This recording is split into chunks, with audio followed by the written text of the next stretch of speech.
মাছগুলো আমি সামান্য হলুদের গুঁড়ো, মরিচ, লবণ দিয়ে মাখিয়ে এখন একটু ভেজে নিচ্ছি।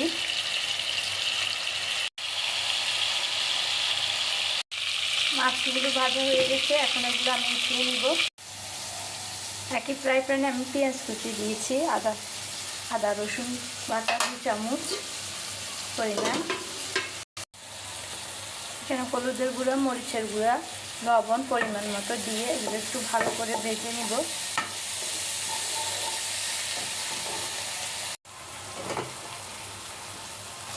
এক কাপ পরিমাণ টমেটো কুচি দিয়েছি।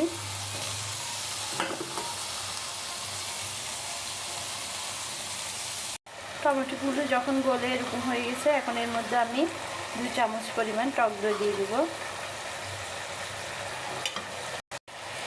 এখন আমি এর মধ্যে ভেজে রাখা মাছগুলো দিয়ে দেব সবগুলো।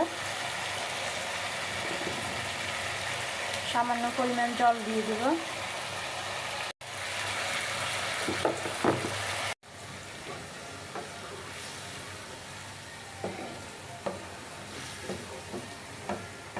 এখন একটা ঢাকনা দিয়ে এগুলো রান্না করে নেব।